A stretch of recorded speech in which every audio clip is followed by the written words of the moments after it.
Wajibu alaika an tu'azzima rabbaka wa tuhibbah wa tashkuruhu ala ni'amihi bi an tamtathila awamirahu. Wajib kepada seorang anak itu mengagungkan Tuhannya dan mencintai Tuhannya. Wa tashkuruhu ala ni'amihi, dan bersyukur atas segala nikmatnya.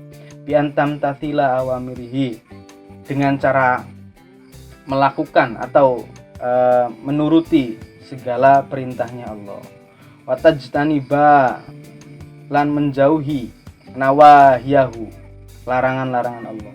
Wa antu'azima jami'i malaikah, dan mengagungkan beberapa malaikat, semua malaikat. Wa rusulihi, dan mengagungkan semua rasul-rasulnya Allah. Wa anbiya'ihi, dan nabi-nabinya Allah. Wa sholihin, dan orang-orang soleh min ibadihi, dari hamba-hambanya Allah. Wa tuhibbuhum, dan wajib bagi anak juga mencintai mereka.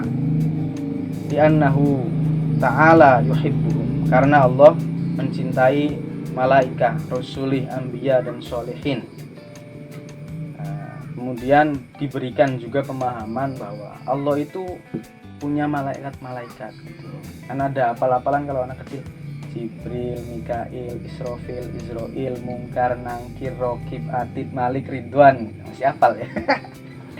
Itu harus mulai dihafal.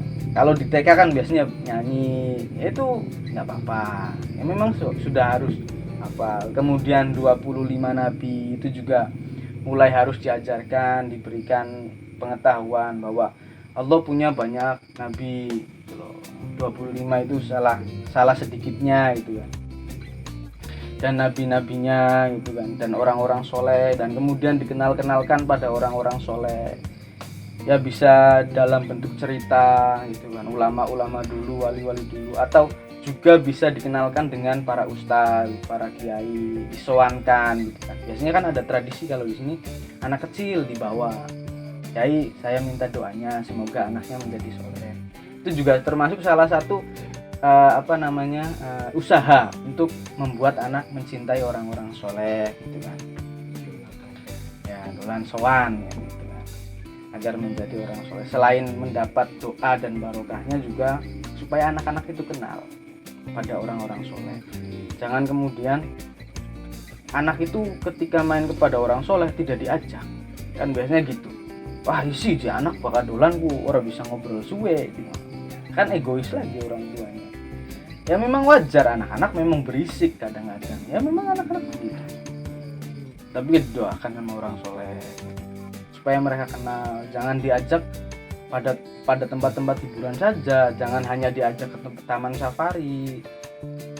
Jangan hanya diajak ke Dufan. Nggak apa-apa sih diajak ke taman safari, nggak apa-apa. Tidak haram. Tapi juga harus diajak ke pesantren-pesantren, diajak ke orang-orang soleh supaya mereka dari kecil tuh sudah tumbuh rasa cinta. Nah, kemudian salah satunya kenapa kok banyak anak-anaknya kiai yang kemudian dia menjadi orang soleh lagi, karena dari kecil memang sudah dididik oleh orang tuanya bahwa mereka harus mencintai orang soleh gitu kan. Akhirnya dia punya keinginan, saya harus belajar agama, saya harus paham ini, saya suka dengan kiai itu, saya harus dekat, saya harus belajar dengan beliau. Itu karena apa? Karena kenal tadi. Kalau nggak kenal ya sulit gitu.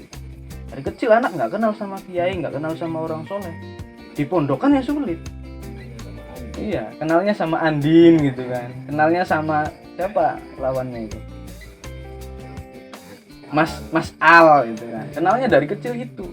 Ya nanti dia cita-citanya jadi artis, ya kan? Ya bukan berarti jadi artis salah gitu, tapi kan sebaiknya jadi artis yang soleh gitu kan, yang mencintai. Ya kalau misalkan dia menjadi artis, setidaknya dia tahu batas-batasnya gitu. Nah itu makanya kenapa kok anak sekarang nggak suka mondok, karena orang tuanya nggak mengajarkan seperti itu.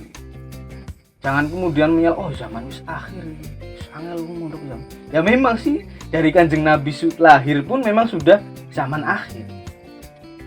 Tapi kalau kita tidak usaha ya sulit. Sulit. Bukan kemudian zaman akhir kemudian kita pasrah.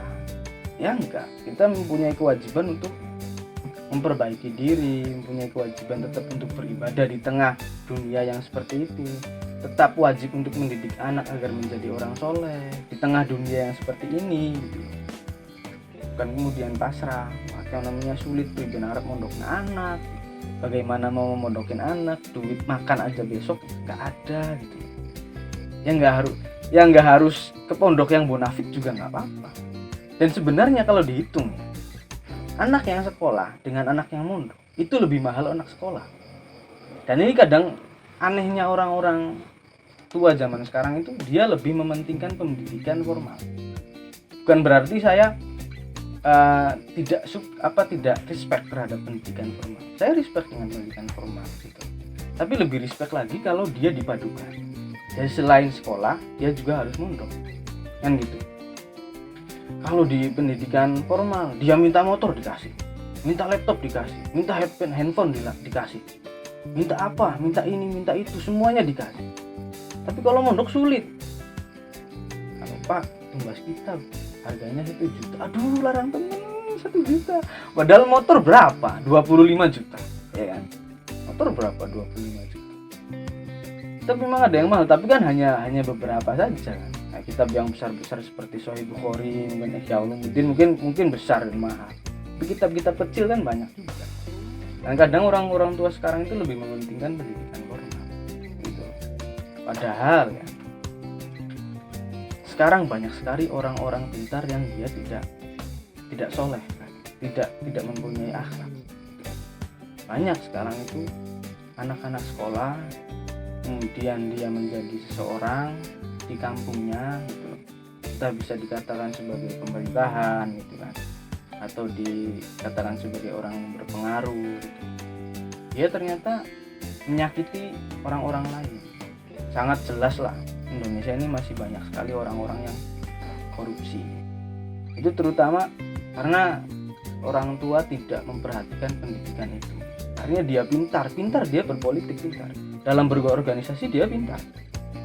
Tapi karena dia tidak punya rem, tidak punya pegangan agama, akhirnya dia serampangan dalam melakukan sesuatu. Ada ini hajarlah, yang penting oleh duit lah. Begini ada proposal masuk 500 juta, potong 250 saja. Nah, itu kan buah-buah dari tidak diberikan pendidikan agama. Itu buahnya seperti itu. Kemudian idza ahbabta rabbaka, ketika Tuhanmu cinta kepadamu, wa amtathalta awamiru, dan ketika kamu mematuhi perintah Tuhanmu atau Allah, wajtabaita, dan kamu menjauhi nawahiyahu, larangan-larangannya, zadaka min ni'amihi, maka Allah akan memberikan tambahan kepada nikmat-nikmatnya. Wa ja'alaka mahbuban bainana, dan Allah akan menjadikan kamu orang yang dicintai di antara para manusia. Wa hafizoka min kulli adza, dan Allah akan menjagamu dari segala bahaya. Wa atoka, dan Allah akan memberikanmu kullu ma turid, semua yang kamu inginkan, minar rizki wa ghorihi, dari rizki dan yang lain-lain. Jadi ketika dia atau anak itu, atau kamu, atau saya, atau semuanya itu mencintai Tuhan dan melakukan segala perintah Allah dan menjauhi segala larangannya, maka Allah akan memberikan kita tambahan nikmat, gitu kan. In syakartum la azidannakum wa la in kafartum inna adzabi lasyadid, gitu kan. Jika kita bersyukur, maka Allah akan memberikan tambahan. Tapi ketika kita tidak bersyukur, kufur, maka siksa Allah itu sangat pedih. Nah, bersyukurnya itu dengan apa? Dengan melakukan segala perintahnya dan menjauhi larangannya. Itu adalah implementasi dari cinta kita kepada Tuhan. Sekarang kita bicara, saya cinta sama Allah, buktinya apa? Buktinya apa gitu? Kamu cinta sama Allah itu apa? Ya kan buktinya dengan melakukan segala perintahnya dan menjauhi segala larangannya. Sama juga dengan contohnya kita mencintai sesuatu. Misalkan kita mencintai buku. Apa buktinya? Ya kita membaca buku. Kita membeli buku semahal apapun kita beli karena kita cinta. Atau dengan perempuan. Apa sih kamu? Saya cinta dengan si A. Apa buktinya? Ya, saya menuruti perintahnya. Dia mau jalan-jalan ke Grage, saya turuti. Dia mau jalan-jalan ke Curug, saya turuti. Dia minta pulsa, saya turuti. Dia tidak membolehkan saya merokok, saya turuti. Itu kan sebuah implementasi dari cinta. Gitu loh. Menyayangi, mengasihi, itu kan implementasi dari cinta. Itu sama Allah juga begitu. Allah ketika dicintai oleh makhluknya, maka Allah akan mencintai makhluknya kembali. Bahkan Allah ketika makhlukku mendekat padaku satu langkah, maka aku akan berlari gitu kan. Kalau nggak salah gitu ya. Jadi Allah itu kalau kita mendekat sama Allah satu langkah saja, Allah itu akan lebih jauh lagi mendekat sama kita. Jadi sebenarnya Allah itu sangat sayang sama kita, sangat sayang. Bahkan ya kita yang selalu melanggar saja tidak diberikan azab yang nyata di dunia, tapi ditangguhkan nanti di akhirat. Itu adalah sebuah bentuk cinta Allah pada umat Nabi Muhammad. Harusnya kita banyak bersyukur dengan hal-hal tersebut. Dan ini juga penting ditanamkan pada anak. Ketika dia cinta sama Tuhannya, ketika dia takwa dengan Tuhan, maka dia tidak akan melakukan sesuatu yang salah di dunia ini. Atau secara sengaja, setidaknya secara sengaja. Kalau salah sih pasti, karena manusia pasti salah dan dosa. Setidaknya secara sengaja dia tidak akan melakukan hal yang buruk, karena dia sudah cinta dengan Tuhannya, dia sudah bertakwa dengan Tuhannya.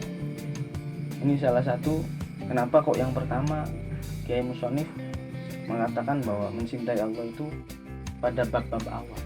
Itu karena sangat penting gitu ya. Sekian saja ngaji pada malam hari ini ya. Kurang lebihnya saya mohon maaf apabila saya berkata banyak salah gitu loh, atau tidak lancar dalam berkata pada malam ini. Mohon dimaklumi, karena saya di sini pun sebenarnya pengen ngaji sendiri. Cuma kan apa salahnya kita bareng-bareng ngaji gitu kan. Jadi sebenarnya ini lebih utamanya sih buat saya, buat sampean ya silakan, yang mau mengambil hikmahnya mangga, kalau enggak juga ya enggak masalah. Saya tidak terlalu melulu ya. Wallahu a'lam bishawab. Wallahul muwaffiq ila aqwamit thoriq. Assalamualaikum warahmatullahi wabarakatuh.